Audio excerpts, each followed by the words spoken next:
We'll title this tape Planet Earth About to be Recycled. Your only chance to evacuate is to leave with us. The world has no shortage of creepy, scary, and disturbing cults that sometimes we even forget exist. Behind these organizations, there is always a leader. From a guy who started a disturbing cult in his daughter's dorm room, to the software developer turned anti-human cult leader, on today's list I'm going to be covering some of the cult leaders that are still alive today. Starting off this list, in our number 10 spot, we have Hogan Fukunaga. Hogan is the founder of a cult that is often called the foot reading cult. Hogan made claims that he would be able to diagnose people by examining their feet. Other than his potentially false diagnosis, this wouldn't be the worst thing in the world, except for the fact that he charged people $900 for a foot reading. Hogan also claimed to be the world's final savior, third in line after Jesus Christ and Buddha. This cult started in 1980 while Hogan was 34 years old and apparently was more than 500 million yen in debt. Hogan would read people's feet and then tell them their problems, but would say these issues could only be fixed if they attended a cult seminar, which would cost them 2.25 million yen, or if they donated 14.3 million yen to the cult. I feel like this red flag should have been more than enough to warn people, but at one point the group claimed to have 30,000 members. Hogan was eventually arrested and sentenced to 12 years in prison for fraud, and the cult went bankrupt. In our number 9 spot today, we have Keith Rainier. Keith is one of the more disturbing people on this list, as he founded the multi-level marketing company / actual cult and front for disgusting crimes, NXIVM, which I believe is pronounced nexium. Keith started off his multi-level marketing career with the company Amway, and by 1990, he had started his own, which ended up getting shut down for being a pyramid scheme. In 1998, Nexium was founded and was originally called a personal development company and was supposed to help with self-improvement. Well, this MLM was 1000% a cult. There was a 12-point mission statement which was recited during the cult's classes where they purged themselves of all their envy-based habits. There were different modules for classes like relationship sourcing, which helped the members explore ways that they could financially benefit if their partner suddenly passed away, or there was another class where they learned only about psychopaths and their followers. Eventually, the cult leaders started to branch out and form different organizations related to the cult, and long story long, this cult was not for self-improvement, but was involved in some extremely disturbing things. In 2018, Keith was arrested and charged, and in June of 2019, he was convicted for conspiracy and conspiracy to commit forced labor, as well as a few other really, really awful things.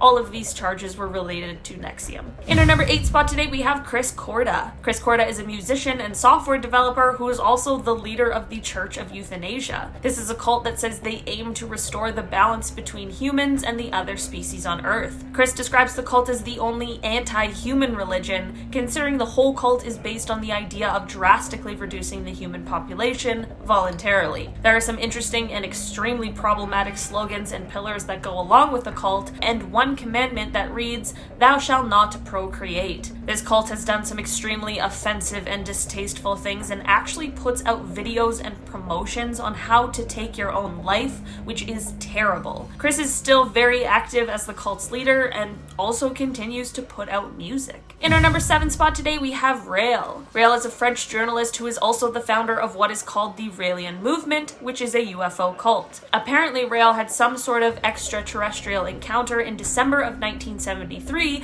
and this is what led him to found this movement. Rael says that during his alien encounter, the alien told him that he was the chosen one and he needed to spread the message to the people on Earth. This UFO cult believes that humans were created by an alien species, and once we find a way to find peace on Earth, those aliens will come down and tell us our true origins and bring us utopia. It seems as though Rael now lives in Canada and he still continues to spread his message. In our number 6 spot today, we have Larry Ray. Larry Ray is a man who, after being released from prison, moved into his daughter's college dorm room in 2010. Larry and his daughter painted him to be some kind of hero and protector and convinced the other people in the dorm that the government was just out to get him, and that's how he was allowed to move into the dorm. After moving in, he slowly began to manipulate and prey on the people who lived there, isolating them from their friends and family, and began giving them serious and incorrect diagnoses such as schizophrenia. He began to control everything they all did, such as when they ate, what they ate, when they went to sleep, etc., and he would extort them for money, which ended up totaling to more than $1 million.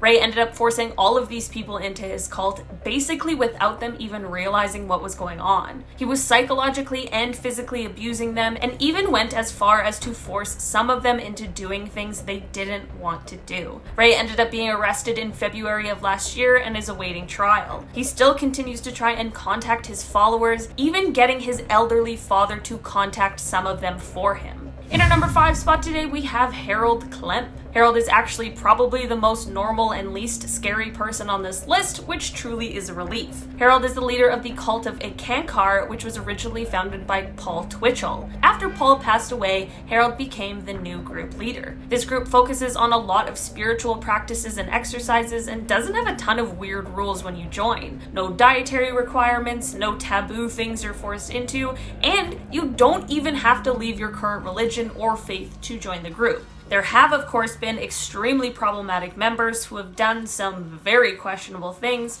but not at the command of the group or Harold, to my knowledge. Harold continues to lead the group, and they even have a website, a Twitter page, and a YouTube account. In our number 3 spot today, we have Buffalo Bill Hawkins. Buffalo Bill, who is also known as Yisrael, is the founder of the House of Yahweh. Bill and his brothers say that they were sent by Yahweh to prepare the world for the second coming of the Messiah. They believe that the House of Yahweh is the oldest and only true faith, and that the world is about to experience the Great Tribulation, which is a sign of the end times. They also believe that the Bible refers to Satan as the god of this world. This cult isn't unlike a lot of other religions, and they have their own beliefs and ideologies. Bill has attempted and of course failed to predict the end times throughout the years, the most recent prediction being in 2016. In 2008, Bill was arrested on 4 counts of bigamy, and his bail was originally set at $10 million before it was reduced to $100,000. He ended up being released in 2009 after he pleaded no contest to some other charges that had been laid against him, and he was only given a fine and probation.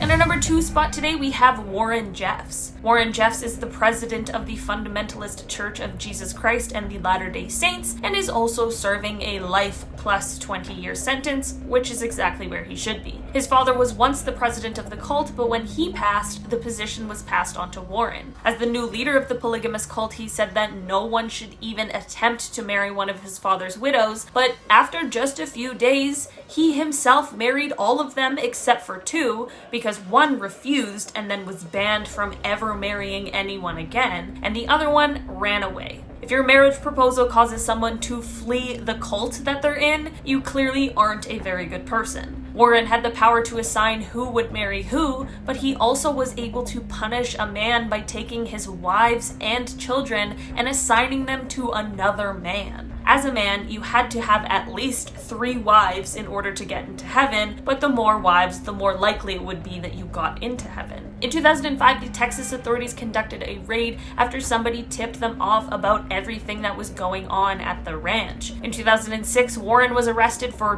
being the worst and is still serving his sentence. In our number 1 spot today, we have Karen Zurby. Of course, her name is Karen. Don't put that in. Karen is the leader of the cult now known as the Family of Love, but is much better known by its former name, the Children of God. In 1969, Karen joined a group called Teens for Christ and ended up becoming the personal secretary to David Berg, who was the one who founded the group.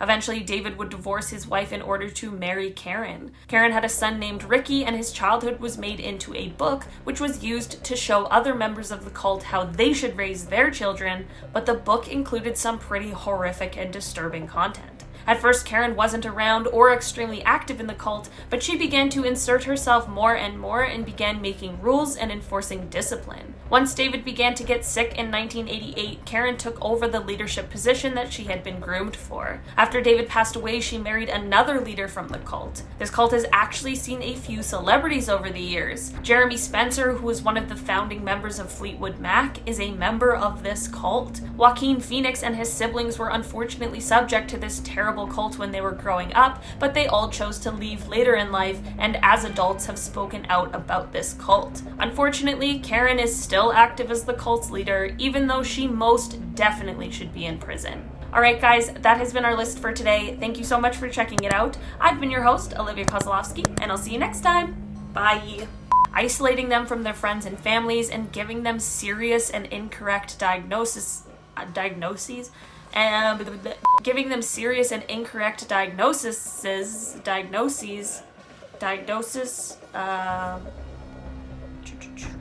it's skipping. Isolating them from their, why is it skipping? Isolating them from their friends. In our number 2 spot today, we